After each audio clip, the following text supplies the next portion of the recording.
C'est jamais facile. Hein. Le jour que tu vas être à ma place, tu vas comprendre. Ah, tu penses que c'est facile, mais quand tu seras là, tu vas comprendre. Donc aujourd'hui, je vais juste parler d'un thème que je pense qui est essentiel, que je crois qu'il va nous aider. Et le titre de mon message, c'est « Pourquoi et comment vaincre la convoitise ?» Je répète, c'est « Pourquoi et comment vaincre la convoitise ?» Est-ce que quelqu'un veut savoir pourquoi il faut vaincre la convoitise? Est-ce que quelqu'un veut savoir comment maintenant on fait pour vaincre la convoitise? Parce que tu peux savoir que quelque chose est mauvais, mais tu ne sais pas comment t'en défaire. Tu vois? Et ça fait longtemps que les pères ne font que nous parler de la convoitise, matin, midi, soir. Donc si le Saint-Esprit insiste dessus, c'est que c'est certainement quelque chose d'important que nous devons comprendre. Est-ce que quelqu'un me comprend? Alors, on va aller vite parce que je n'ai pas beaucoup de temps.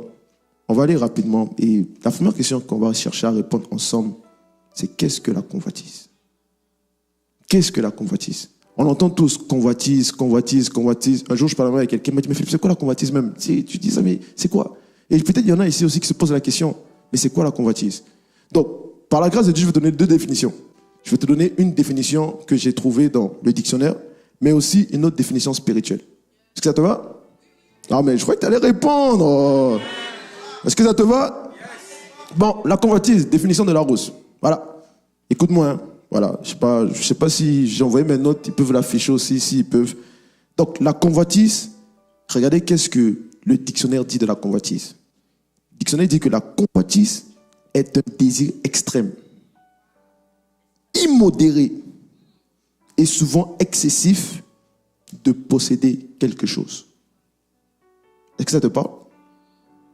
Je répète, ça dit la convoitise est un désir extrême, immodéré et souvent excessif de posséder quelque chose. Ça dit généralement, c'est le désir de posséder généralement ce qui ne nous appartient pas ou ce qui nous dépasse. Est-ce que je mens? Le plus souvent, ce qu'on convoite, c'est ce qu'on n'a pas. Vrai ou faux? Tu convoites la voiture de ton frère, tu convoites, je ne sais pas, le sac de ta soeur, je ne sais pas, tu convoites le frère qui est en couple avec l'autre. C'est ça la convoitise. C'est ça. Oui, par exemple de convoitise, les biens matériels, l'argent. On convoite l'argent. Ah, tu vas avoir tu vas avoir la même somme que ton frère dans son compte en banque, mais vous ne payez pas le même prix. Tu ne vas pas avoir la même chose. Les plaisirs. Des fois, on convoite le plaisir. Certains veulent se marier vite. Ce n'est pas pour faire la volonté de Dieu, c'est pour faire autre chose. On met ça dans le sang de Jésus. Les plaisirs. Le pouvoir. Certains convoitent le pouvoir. Ils veulent avoir des postes de responsabilité pour montrer qu'ils sont grands, qu'ils sont forts, qu'ils sont leaders, pour dominer sur les autres. Parce que quand tu te places un poste de responsabilité, c'est pour aider les gens. Ce n'est pas pour montrer que tu es grand. Est-ce que quelqu'un commence à entendre dire?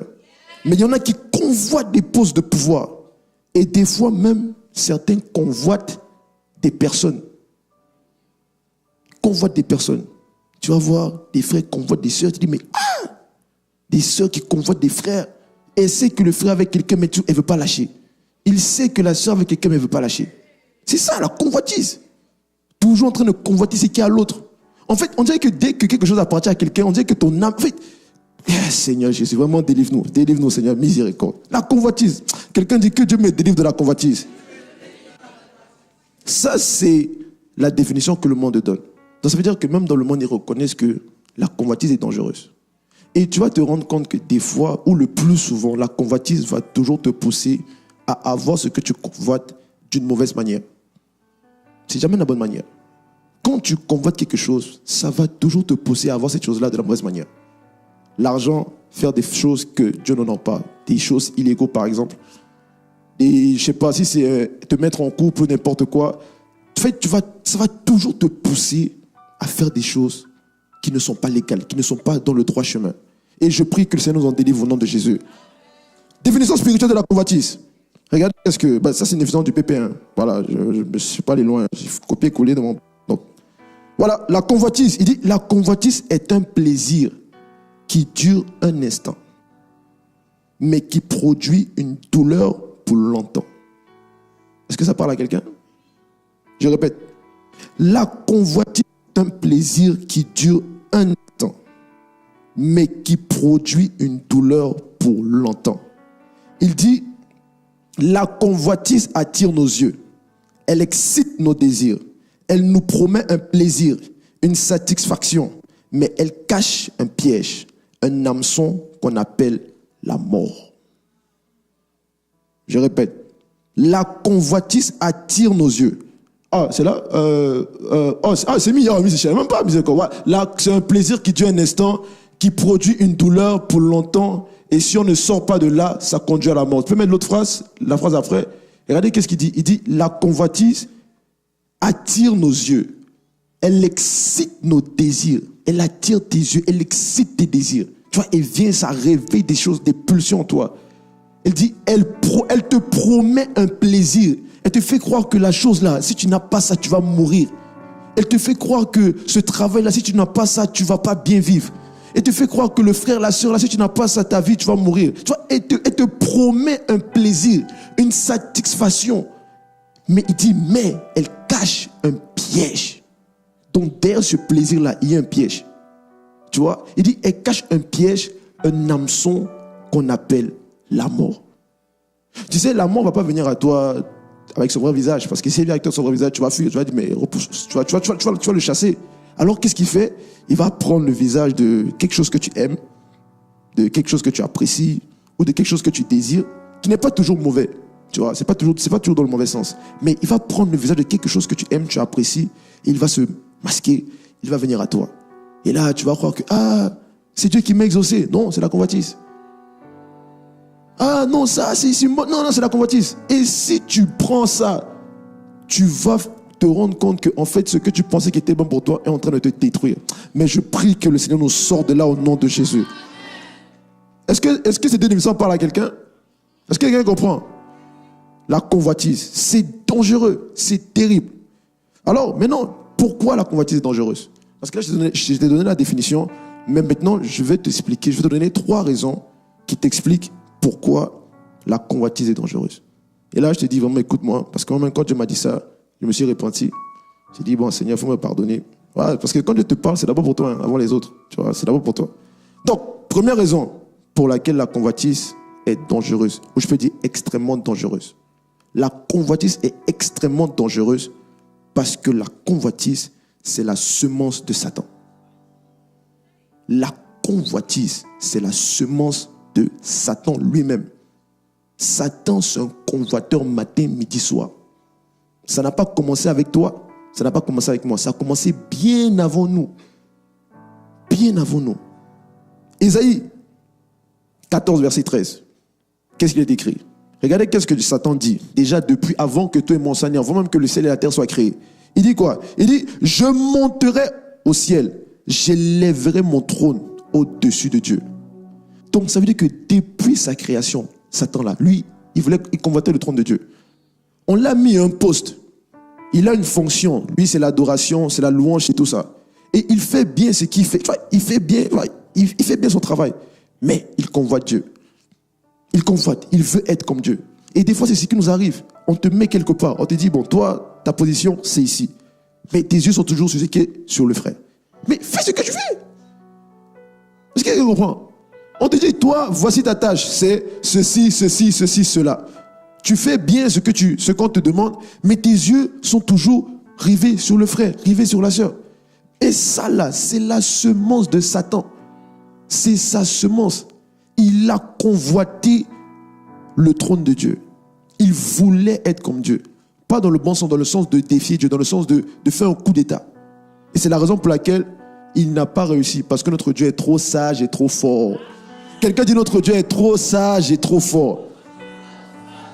Ah oui, Dieu l'a décapité, papa, il l'a dégagé du ciel. Maintenant, c'est à nous de le dégager de nos vies au nom de Jésus. Et tu vas le dégager de ta vie au nom de Jésus.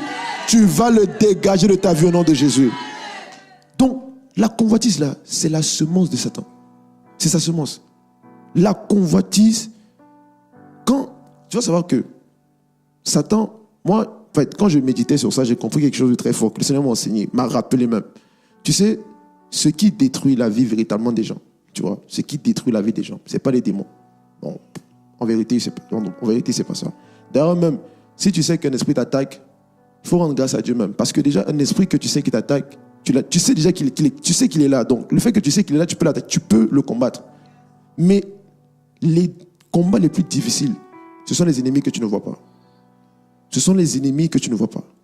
Et le problème, c'est que la convoitise, c'est un ennemi que tu ne vois pas. C'est une semence toute petite, subtile, mais qui fait d'énormes dégâts. Qui fait d'énormes dégâts. La première chose que Satan, quand il veut détruire ta vie, qu'il va faire, il va d'abord déposer sa semence en toi. Il va d'abord déposer sa semence en toi. Parce que la convoitise va toujours te faire ressembler à Satan.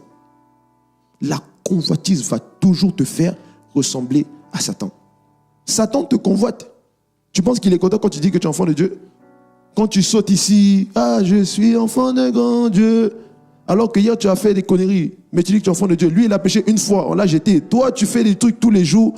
Dieu te pardonne. Tu penses qu'il est content? Il convoite ta place. C'est pour ça que Satan, quand il veut te détruire, il met d'abord sa semence à l'intérieur de toi. Et sa semence est subtile. Elle est toute petite. Mais elle fait des dégâts terribles. Des dégâts terribles. Cantique des Cantiques 2, verset 15. Regardez ce qui est écrit dans Cantique des Cantiques 2, verset 15. C'est même fort parce que pasteur Kevin a parlé de Cantique des Cantiques. Qui a déjà lu Cantique des Cantiques ici? Waouh. Bon, les célibataires, c'est bien. Mais bon. Amen. Bon. Ah, wow, il faut lire, c'est bien, c'est mon livre. Hein. Cantique des Cantiques 2, verset 15, si vous pouvez afficher la régie, où je veux le lire. Regardez qu'est-ce que Salomon dit, l'homme dont Dieu a donné une sagesse extrêmement puissante. Regardez qu'est-ce qu'il dit. Je peux afficher un. Il dit, prenez, on va le lire ensemble. Hein. On peut lire ensemble. 1, 2, 3, go. Prenez-nous les renards, les petits renards qui ravagent les vignes, car nos vignes sont en fleurs. Regardez qu'est-ce que Salomon dit. Il dit, prenez-nous les renards, les petits renards. Qui a déjà vu un renard? Il est petit, non? Mais pourquoi tu dis encore petit renard? Il dit, prenez-nous pas les petits renards. Et qu'est-ce que ces petits renards font? Il dit, ces petits renards ravagent les vignes. La vigne ici représente ton cœur. Salomon te révèle que ce qui détruit la vie des gens, ce n'est pas les démons. Ce sont les petites semences que Satan met en l'intérieur de nous. Des semences invisibles. Les semences dont on ne donne pas de l'importance, mais qui détruisent nos cœurs. La convoitise, c'est simple. Et ça paraît banal, mais ça détruit.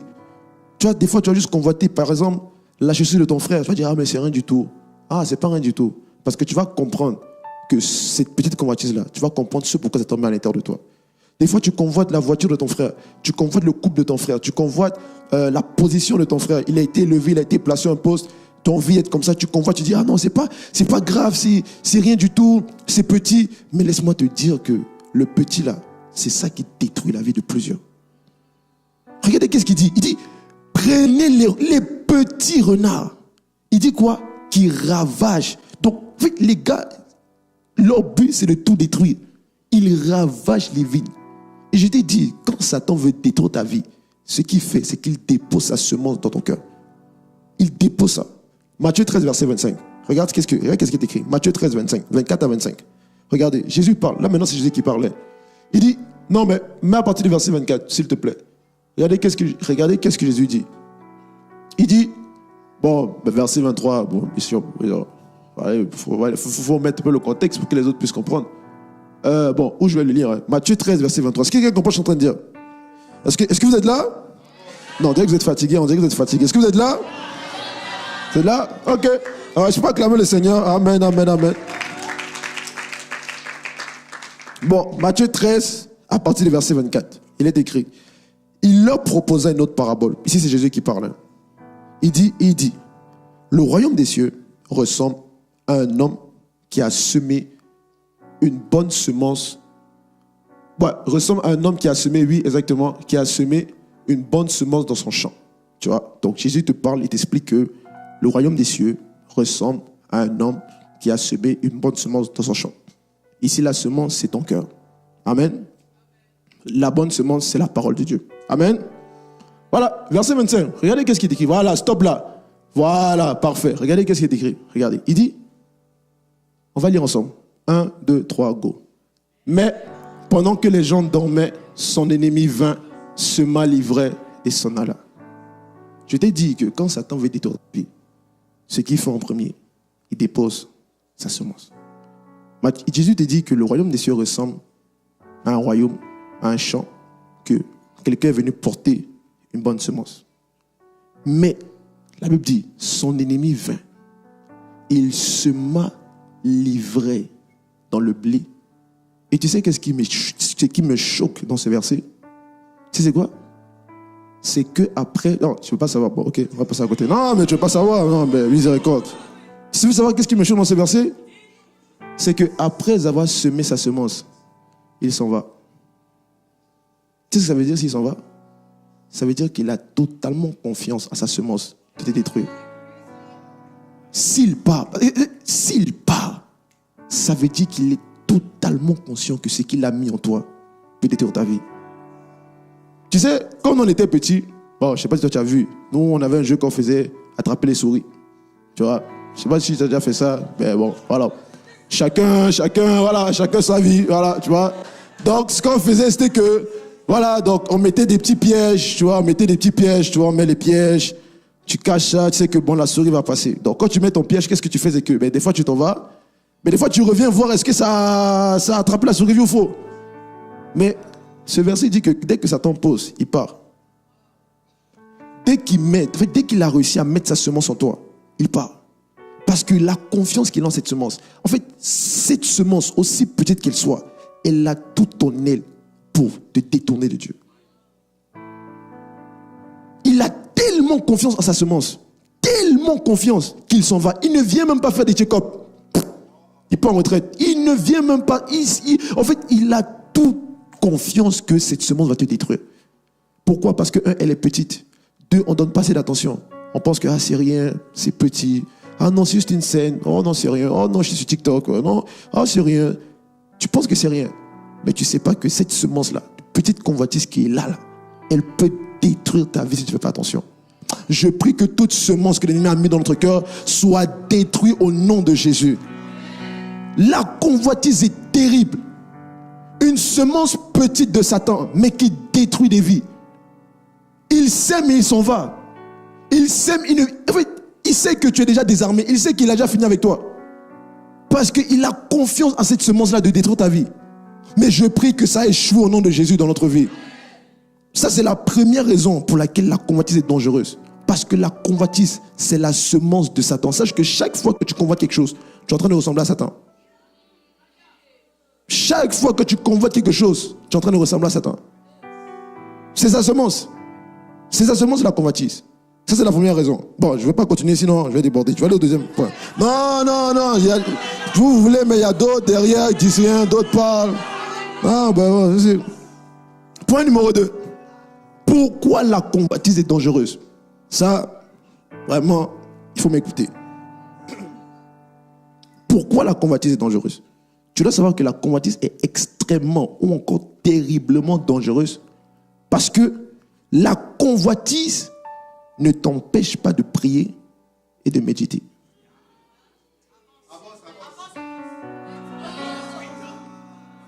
La convoitise ne t'empêche pas ni de méditer, ni de prier, ni de jeûner. Fais tout ce que tu veux, n'a pas de problème.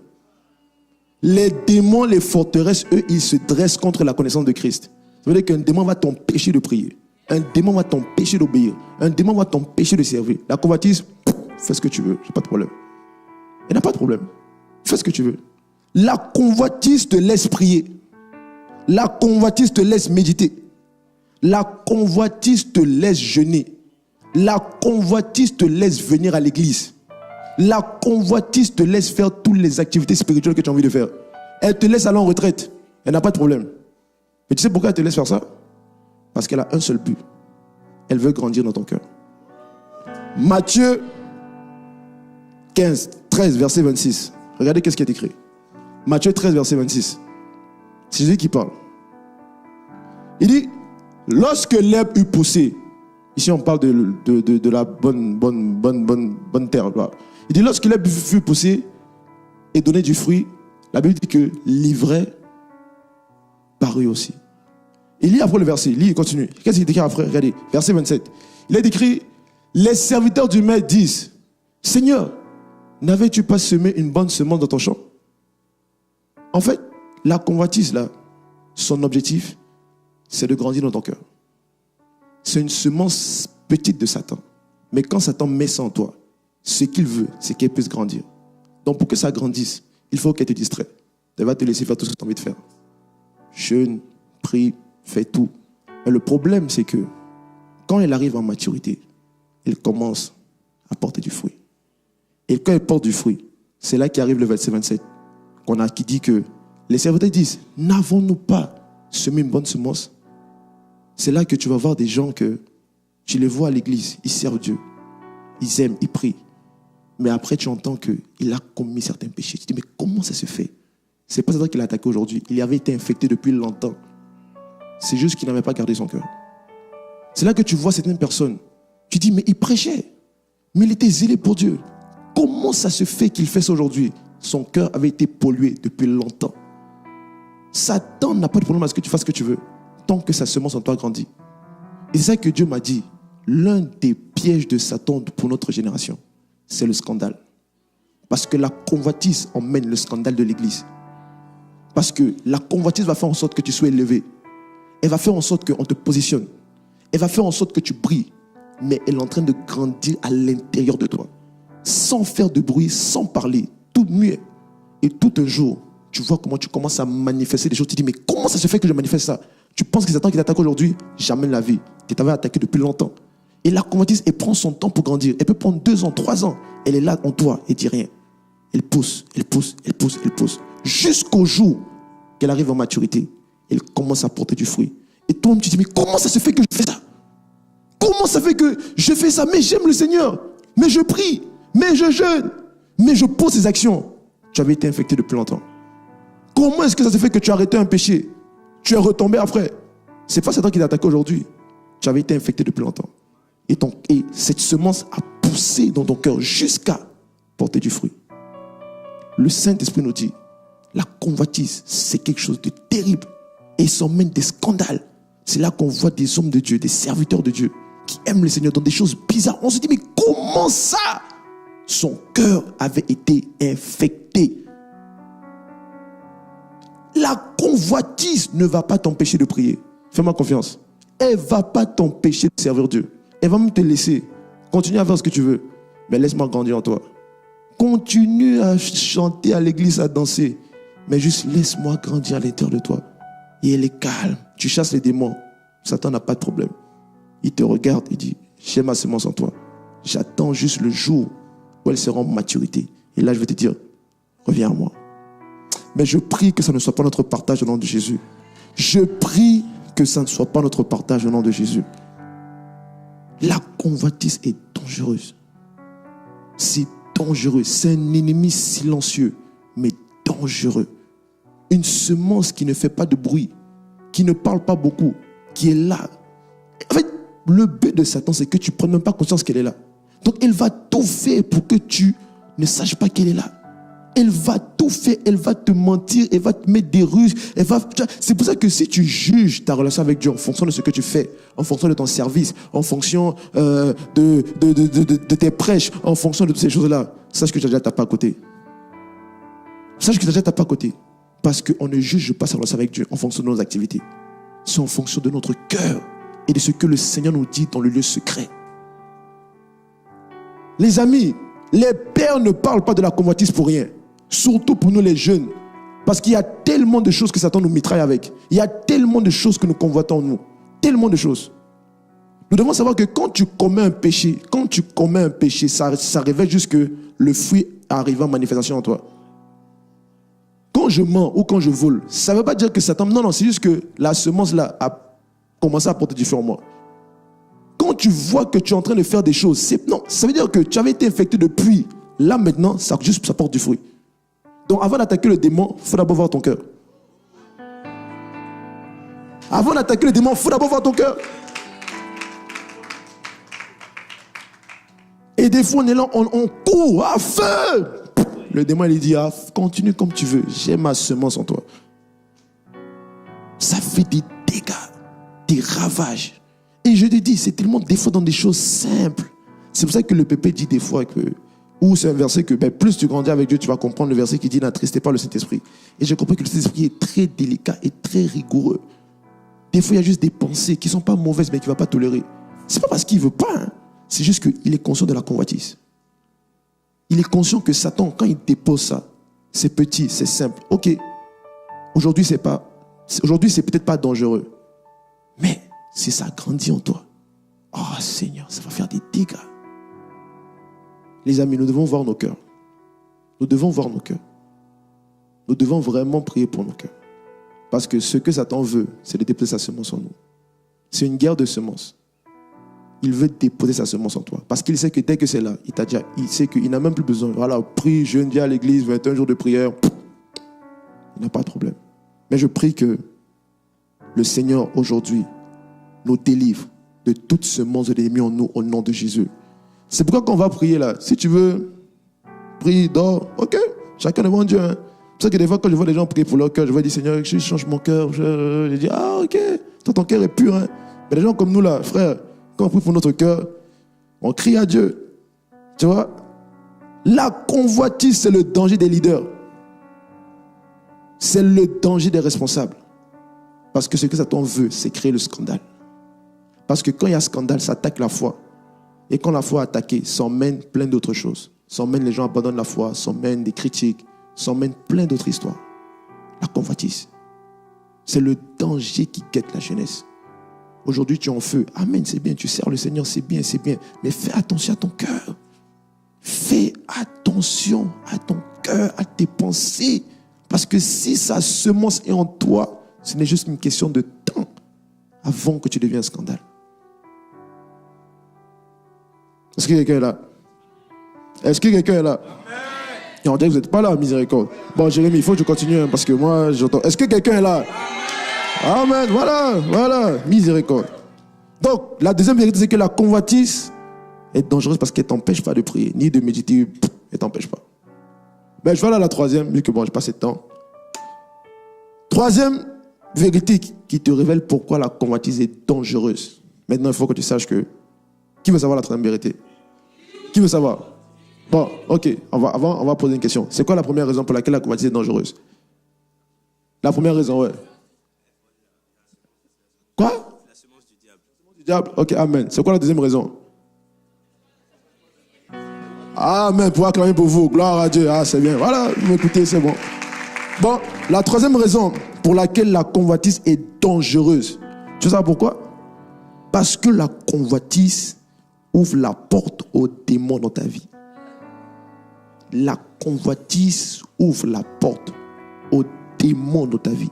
Je peux même dire la convoitise ouvre la porte à Satan dans ta vie. Satan même en personne et lui-même. Ouais. Jean 13, verset 2, version du semeur. Regardez qu'est-ce qui est écrit. Jean 13, verset 2. Je ne suis pas affiché. Jean 13, verset 2, version du semeur. Il est écrit: c'était au cours du repas de la Pâque. Waouh, merci Seigneur Jésus. Voilà. Jean 13, verset 2, il dit: c'était au cours du repas de la Pâque. Lisez avec moi. On va lire 1, 2, 3 ensemble. C'était au cours du repas de la Pâque. Déjà, le diable avait semé dans le cœur de Judas, Simon Iscariote, l'envie de trahir, le projet de trahir son maître et de le livrer. Donc tu comprends que Judas pour trahir Jésus, ça n'a pas commencé avec lui. Hein. C'est Satan qui a mis ça dans son cœur. Tu comprends, non? Tu comprends? On dit, des fois, on blâme Judas, mais Judas n'a juste été que victime de la tactique de Satan. Satan est juste venu semer en lui. Trahir Jésus, une pensée. Ah non, c'est pas grave. La pensée est revenue encore. Trahir Jésus. Ah non, c'est pas grave. Trahir Jésus. Ah non, c'est pas grave. Mais regarde ce qu'une pensée a fait. Regarde ce qu'une pensée a fait. Regarde ce qu'une pensée a fait. La convoitise, c'est terrible. La Bible dit que, écoutez, Judas marchait avec Jésus. Judas a chassé les démons. Judas a fait des choses que tout le monde n'a pas fait. Il a vu des choses que tout le monde n'a pas vues. Mais ça n'a pas empêché qu'il ait été victime de la convoitise. Judas, écoutez, il était en train de manger avec Jésus. Tu as déjà vu Jésus toi-même? Tu as déjà mangé avec lui? Judas, à la Sainte Seine, amen, homme de foi, amen, pas comme le Seigneur, amen, homme de foi. Judas marchait avec Jésus. Judas a chassé des démons terribles. Judas était le trésorier de Jésus. Mais ça n'a pas empêché que malgré tout ce qu'il vivait, faisait, Satan l'a infecté. Ça n'a pas empêché. Donc ça veut dire que ce n'est pas parce que tu marches avec un homme de Dieu que ton cœur est protégé. Ça ne veut rien dire. Tu penses que c'est parce que tu es proche de AP que ton cœur est protégé? Ça ne veut rien dire. Non, ça ne veut rien dire. Non. Pire même, quand tu marches avec un homme de Dieu, tu es même plus attaqué. Judas marchait avec Jésus. Il allait dans les déserts en retraite avec Jésus. Mais Satan a dit, toi je vais t'avoir. Il n'a pas gardé son cœur. Et tu sais, Satan a planté ça depuis. Mais ça grandissait doucement dans son cœur. Petit à petit, jour après jour. Ça montait, ça montait, ça montait. Jusqu'au jour que ça a porté du fruit. Et maintenant regarde, verset 27. Jean 13, verset 27. Regardez. Quand Satan met sa semence en toi, c'est ça la suite maintenant. Jean 13, verset 27. Il est écrit, bon, j'ai envie qu'on puisse lire, je veux que les gens voient le verset. Jean 13, verset 27. Bon, il est écrit que dès que Judas... Voilà, ah, ça, merci. Voilà, merci Jésus. Voilà, on va lire ensemble. Jean 13, verset 27. 1, 2, 3. Dès que Judas eut pris le morceau, Satan entra en lui. Dès que Judas eut pris le morceau, Satan entra en lui. Mais pourquoi Satan entra en lui? Parce qu'il avait l'ADN de Satan. Il avait l'ADN de Satan. Donc Satan avait le droit légal d'entrer en lui. Le droit légal, parce que Satan est entré en lui dans la présence de Jésus. Même Jésus n'a pas empêché Satan d'entrer en lui.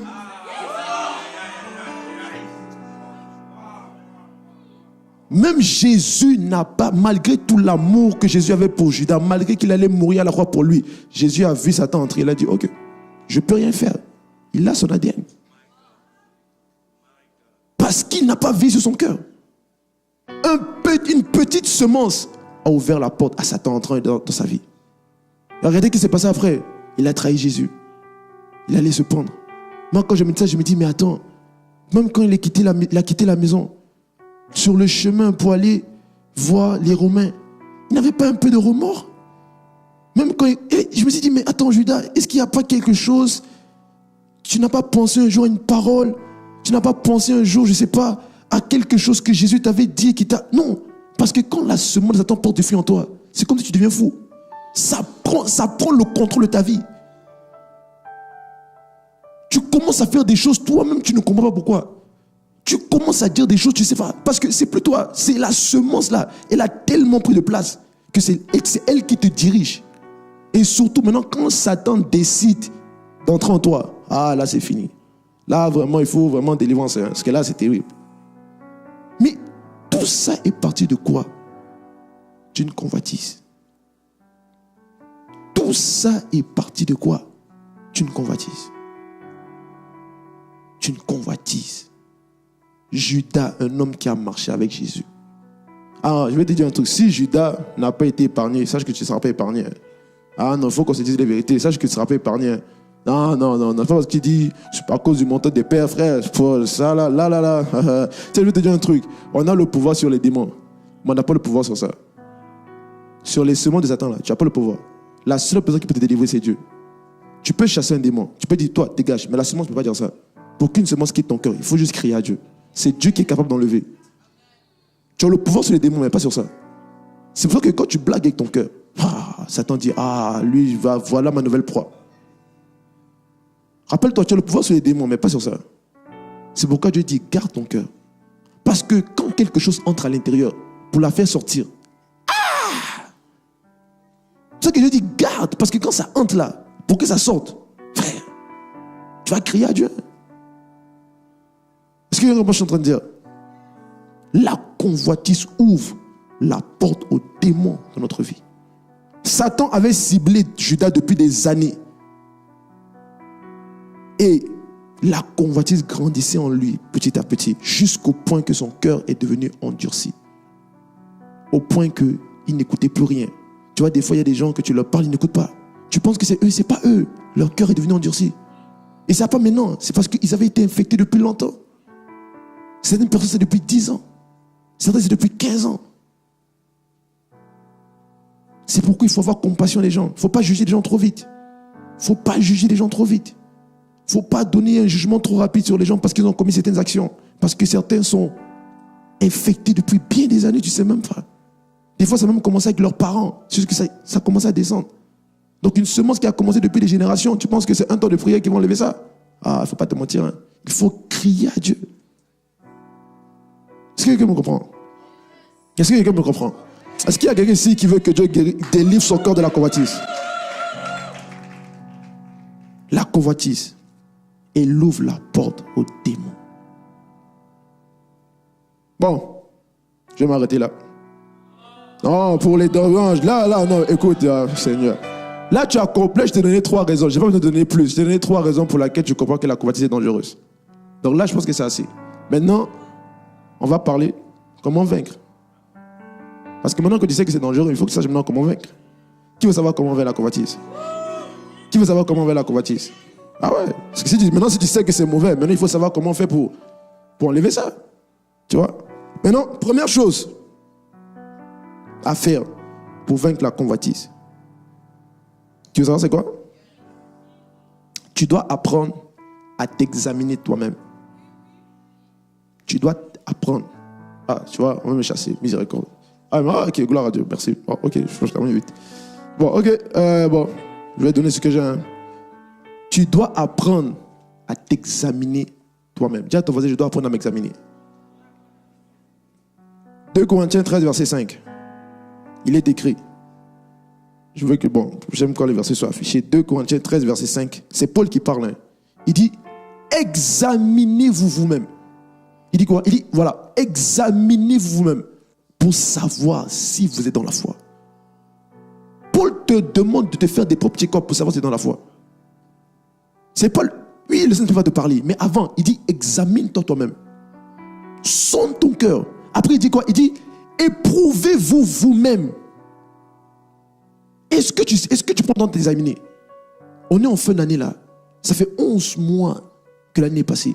Donc 11 mois que chaque jour ça tente à mitrailler. Donc c'est tellement ton cœur a reçu les coups. Est-ce que tu prends le temps de t'examiner pour savoir où est-ce que mon cœur est rendu?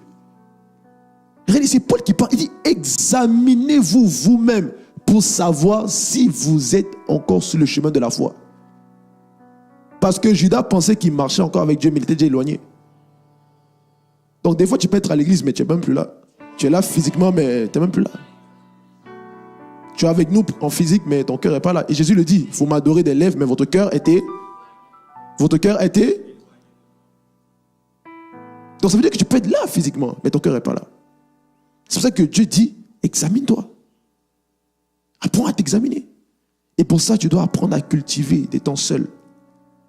Seul avec Dieu. La solitude.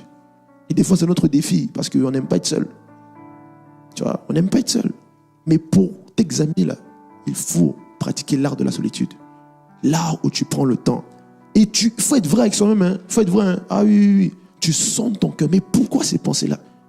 Pourquoi il y a ça? Pourquoi cette jalousie? Pourquoi ce mépris? Pourquoi j'aime pas qu'on me donne des ordres? Pourquoi tu prends le temps de te poser des questions?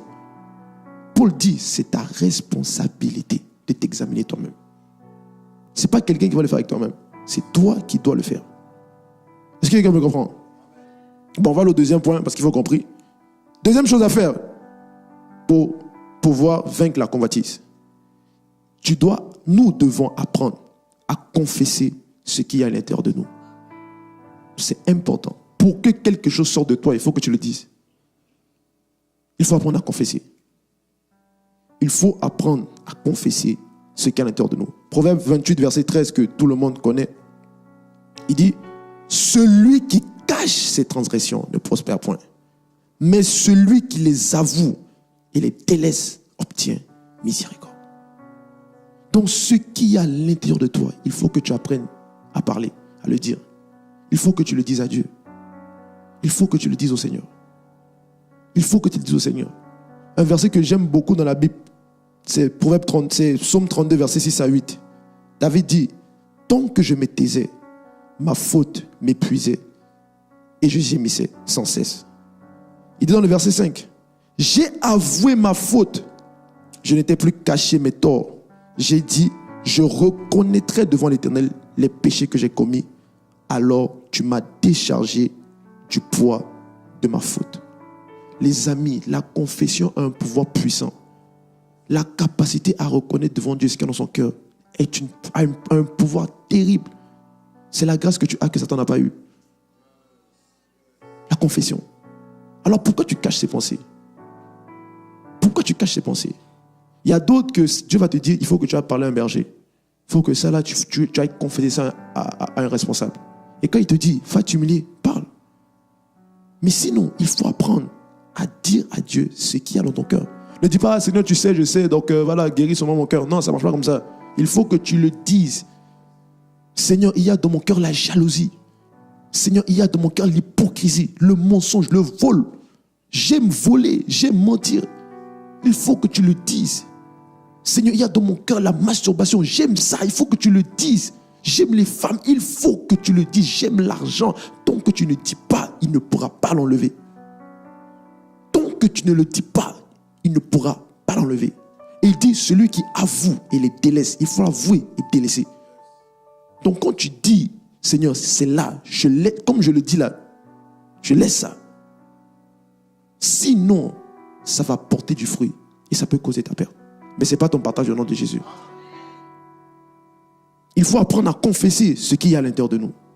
Troisième point, je vais aller vite, je ne vais pas faire tout ce que je voulais dire malheureusement. Troisième point, il faut apprendre à crier à Dieu.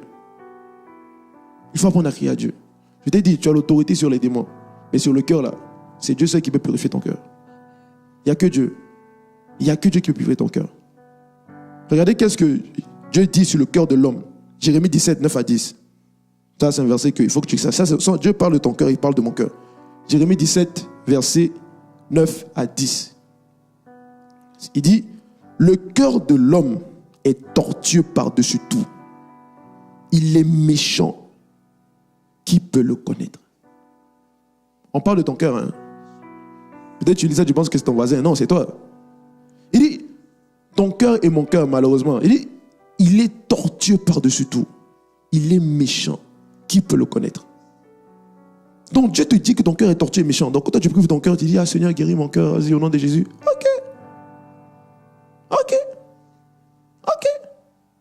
David, lis les psaumes. David criait à Dieu pour son cœur. Créons-moi un cœur pur. Renouvelle-moi un esprit bien disposé. Parce que la seule personne qui a la capacité de te purifier, c'est Dieu. C'est Dieu. Et surtout en cette fin d'année-là, Satan, l'une de ses cibles, c'est le cœur des gens. C'est le cœur. S'il ne peut pas te faire du tort, alors il va juste planter sa semence en toi. Il sait que l'année prochaine est déjà finie. Toi, tu vas venir célébrer une nouvelle année. Satan dit échouer. Parce que sa semence en toi. Tu dois plus que toute autre chose apprendre à garder ton cœur. Tu dois plus que toute autre chose apprendre à veiller sur ton cœur et à sonder les pensées de ton cœur. Et la quatrième chose à faire, là c'est la dernière chose après on prie. Il dit, la quatrième chose que l'Esprit m'a montré, tu dois savoir attendre Dieu afin de recevoir sa semence. Tu dois savoir attendre Dieu afin de recevoir sa semence. En fait, c'est une guerre de semences. Si tu n'as pas la semence de Dieu, tu auras la semence de Satan. Donc, pour ne pas avoir la semence de Satan, il faut t'assurer que Dieu ait mis sa semence à l'intérieur de toi. Mais pour que Dieu dépose sa semence en toi, il y a une chose que toi et moi on doit pratiquer. C'est l'art de la patience dans sa présence. Ah oui, l'art de la patience. Parce que Dieu est un Dieu qui prend son temps. Dieu n'est pas pressé. Dieu, il prend son temps. Tu peux rester là des fois, des heures, mais il prend son temps. Mais tu dois savoir que si ce n'est pas la semence de Dieu qui est en toi, c'est que Satan va déposer la sienne. Tu dois apprendre à rester devant Dieu afin que Dieu te nettoie, afin que Dieu te purifie. L'image que j'ai toujours, c'est de Moïse quand il est monté devant, qu'il est monté en fait sur le mont Horeb pour attendre Dieu. La Bible dit les 6 premiers jours, Dieu n'a pas parlé. Déjà, Moïse est un papa de 120 ans. Il monte une montagne de beaucoup de kilomètres. Déjà, qui permettra qu'un papa de 120 ans monte une montagne comme ça? Donc, il fait déjà un effort terrible. Donc, si tu vois un papa en train de monter une montagne, tu vas avoir pitié de lui, il faut. Tu vas dire, mais papa, tu vas faire quoi? Donc, il arrive sur la montagne. Dieu fait 6 jours, pas un mot. 6 jours, Dieu n'a rien dit. Mais c'était le test de la patience. Le test de la patience. Dieu ne parlait pas durant ces 6 jours. Mais durant ces 6 jours, Dieu opérait une transformation dans son cœur. Dieu opérait une opération dans son cœur. Est-ce que vous comprenez? Dieu opérait une opération dans son cœur. C'est la même chose. Quand tu vas à l'hôpital pour des chirurgies ou n'importe quoi, il y a des opérations qui prennent 30 minutes. Il y a des opérations qui prennent 15 minutes. Il y en a qui prennent des heures. Donc, dépendamment, Dieu, ce qu'il y a dans ton cœur, ça se peut que ça prenne du temps.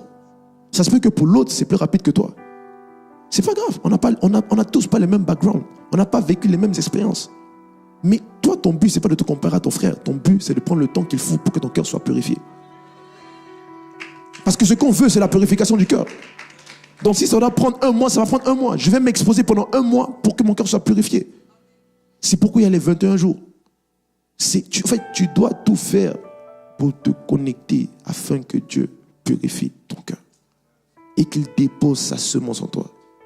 Sinon, ça sera la semence de l'ennemi.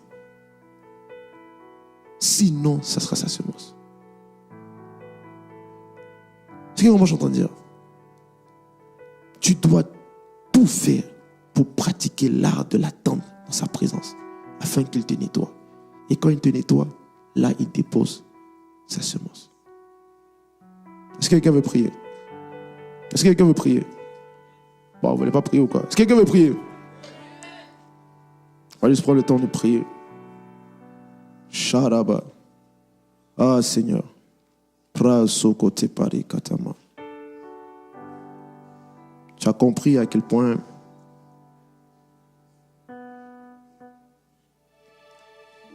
la convoitise est dangereuse. La convoitise est un ennemi dangereux. C'est un ennemi dangereux de Satan. La convoitise est dangereuse. C'est la semence de Satan. C'est sa semence. Alors élève la voix là où tu es. Et commence à recommander ton propre cœur. Si tu dois demander pardon, demande pardon. Si tu dois demander pardon, demande pardon. C'est un cœur à cœur avec Dieu. Je te dis la vérité, je ne veux pas être une occasion de chute pour mes pères. Je ne veux pas être une occasion de chute pour l'église. Jésus a payé un trop gros prix pour que je sois une occasion de chute. Impossible. À cause de la miséricorde, je ne peux pas. Je ne peux pas laisser Satan déposer sa semence en moi. Je ne peux pas laisser la semence de Satan grandir à l'intérieur de moi. Jamais de la vie. Je ne peux pas. Il faut que tu prennes le temps de demander pardon, d'élever la voix, de prier pour ton cœur. Prie pour ton cœur. Prie d'abord pour ton cœur. Avant qu'on commence. Karasote. Resata baradia. Rosukoto. Marasokoto. Eraba shakata raba sekete. La malekata. Oh Père, voici nos cœurs. Voici nos cœurs, Seigneur. Karako male zikete. Inderebra sukama. Je te demande pardon. Père, au nom de Jésus, je te demande pardon, Seigneur. Pardon parce que j'ai laissé dans mon cœur, Seigneur, des semences de Satan. J'ai laissé en moi Satan mettre sa semence et j'ai toléré sa semence en moi. Je l'ai laissé grandir jusqu'à ce que même elle a commencé à porter du fruit. Père, je te demande pardon. Je te demande pardon, Seigneur. Pardonne-moi parce que je n'ai pas été un bon gardien de mon cœur. Je n'ai pas été un bon gardien de mon cœur. J'ai laissé l'ennemi semer en moi sa semence. Père, pardonne-moi. Karasoko marade kalema. Riso prata kidema. Jerama. O razika mare zike. Reku male zikete. Shamadere jerama yere. Shamadere rozikete. Sonare serere. Amandere rozitere ramaziata. Pendant 30 secondes encore, élève la voix. Shenere mande. Shamane.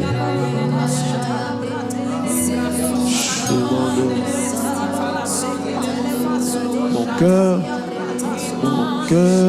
crie.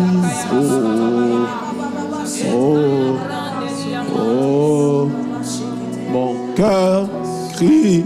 Oh, ah, mon cœur crie à la délivrance.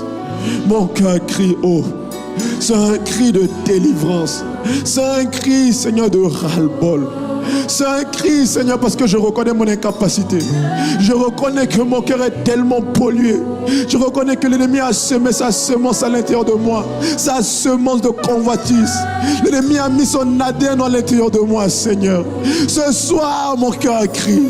Ce soir, mon cœur crie. Mon cœur crie afin que tu me purifies. Mon cœur crie afin que tu me restaures. Mon cœur crie afin que tu enlèves de moi tout ce que tu n'as pas planté. Mon cœur crie afin que tu déposes en moi ta semence. Mon cœur crie afin que tu viennes me purifier, Seigneur. Mon cœur crie. Ah, Seigneur, s'il te plaît. Père, voici nos cœurs. Père, voici nos cœurs. Je t'en supplie, ne nous laisse pas comme nous sommes. Ne nous laisse pas dans cette condition. Ne nous laisse pas dans cette condition. Je ne veux pas être une occasion de chute. Je ne veux pas être un scandale. Je ne veux pas être, Seigneur, une occasion de chute pour mon église. Je ne veux pas être un scandale pour l'église. Je ne veux pas être un scandale pour le sang de Jésus. Je ne veux pas être un scandale pour mes pères. Je refuse d'être un instrument de Satan. Je refuse d'être une maison dans laquelle Satan vient habiter. Je dis non, je refuse, je refuse. Je demande la grâce que tu viennes purifier nos cœurs. Je demande que, Père, dans le nom de Jésus, que tu nettoies mon cœur, que tu purifies mon cœur de tous les venins de Satan, de toutes les semences de l'ennemi. Je demande, Père, que tu viennes nous restaurer, que tu viennes nous purifier.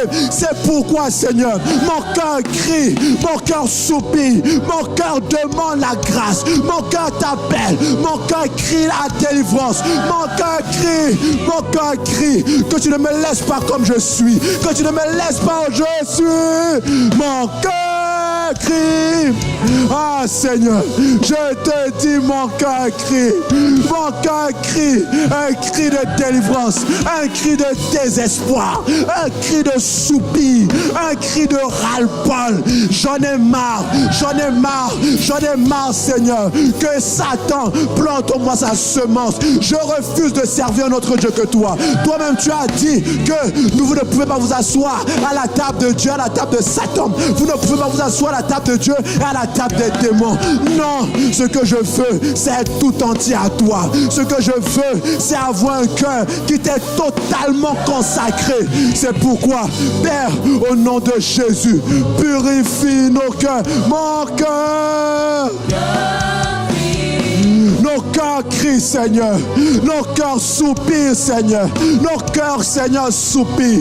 Soupirent à la guérison. Soupirent à la restauration. Soupirent à ce que tu nous laves. Soupirent à ce que tu nous changes. Soupirent à ce que tu nous transformes. Soupirent à ce que tu nous restaures. Soupirent à toi, Seigneur. Je ne veux pas rester comme je suis. Je ne veux pas rester où je suis. C'est pourquoi, Seigneur, mon cœur crie. Mon cœur crie. Oh, mon cœur, mon cœur, mon cœur, mon cœur crie. Ebrasakata, Ebrazika, Mara, mon cœur crie. Ah, Seigneur, s'il te plaît, ne nous laisse pas comme nous sommes. Viens enlever ce que tu n'as pas planté. Viens enlever en nous ce que tu n'as pas planté. Viens enlever en nous ce que tu n'as pas planté. Je ne veux pas te servir avec la convoitise. Je ne veux pas prier avec la convoitise. Je ne veux pas méditer avec la convoitise. Je ne veux pas te servir avec la convoitise. Je veux te servir avec un cœur tout entier. Je veux te servir avec un cœur tout entier. Oh, Père, ah, Shakata Brase Kamarazike. Oh, mon cœur soupire, mon cœur crie à toi. Mon cœur crie, oh, oh, oh. Mon cœur crie, Seigneur. Shakara Valesi Kama Mankekri Brazuka Marekade Ebrasike Maresi Kama Rakosika Mare Ebrasika Manke Sapra Sukoma Iteramazike Brasikete Shaka Reka Mara Ibra Sukata.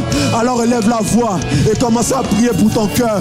Prie pour ton cœur. Oh Braza, demande au Seigneur d'enlever tout ce qui n'est pas de lui à l'intérieur de toi.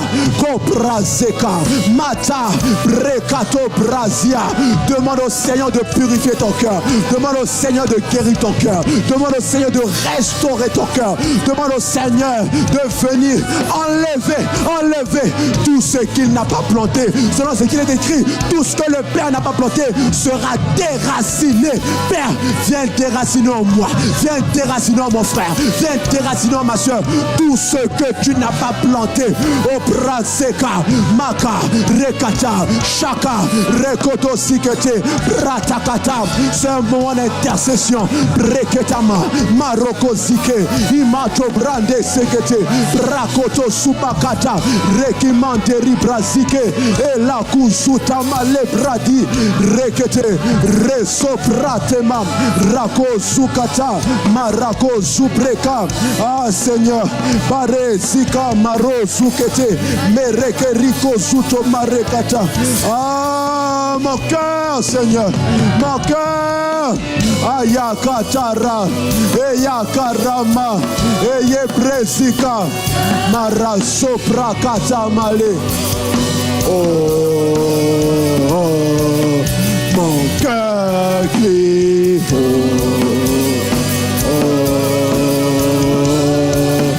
Mon cœur crie. Chakama. Mon cœur crie.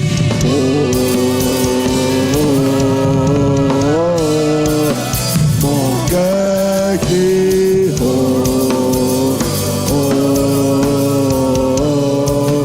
Mon cœur crie.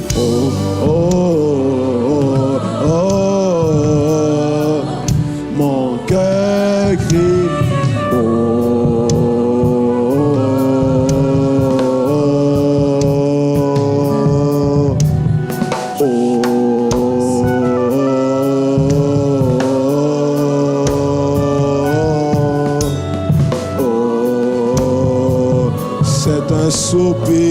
C'est un soupir, oh, oh, oh. Est-ce qu'on peut le dire, oh, oh, oh. Ce sont des soupirs inexprimables, oh, oh, oh,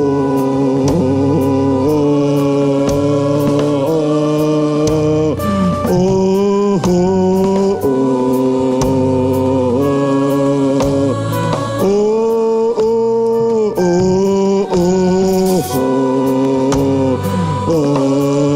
Seigneur, je t'en supplie. Ne laisse pas mon cœur à cet état. Ne laisse pas mon cœur avec l'ADN de Satan. Ne laisse pas mon cœur avec la semence de Satan. Ne laisse pas nos cœurs avec la semence de l'ennemi, s'il te plaît. Oh, oh, oh. Shara, chérie Amaï. Oh, Karavasikata. Razokota.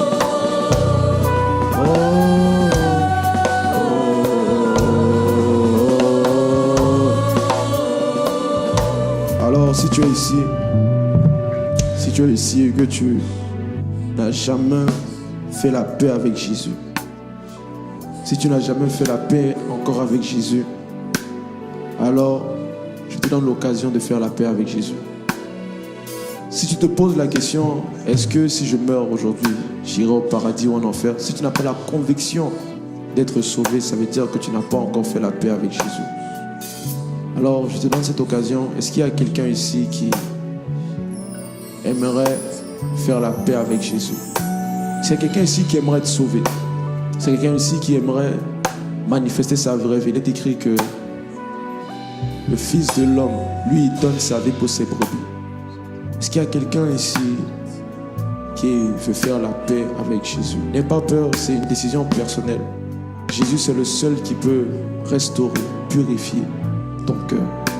C'est le seul. Alors, si tu es là, juste lève la main. N'aie pas peur, ne sois pas gêné. C'est une décision personnelle. Et si tu ne veux pas forcément lever ta main et que tu veux me rencontrer ou rencontrer un des bergers, c'est toujours possible. Tu as juste à venir me voir après le culte.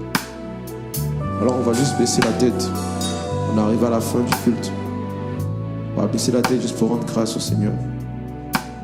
Père, au nom de Jésus. Oh, oh, oh, oh. Père, merci. S'il te plaît, que ta parole que tu as envoyée produise en nous, Seigneur, des fruits à la gloire de ton nom. S'il te plaît, ne nous laisse pas être des occasions de chute. Ne nous laisse pas être des jeunes gens avec l'ADN de Satan en nous. Ne nous laisse pas être des chrétiens de nom, mais pas de cœur. S'il te plaît, viens nous délivrer. Viens purifier nos cœurs. Viens restaurer nos cœurs. Viens laver nos cœurs. Et nous te demandons, s'il te plaît,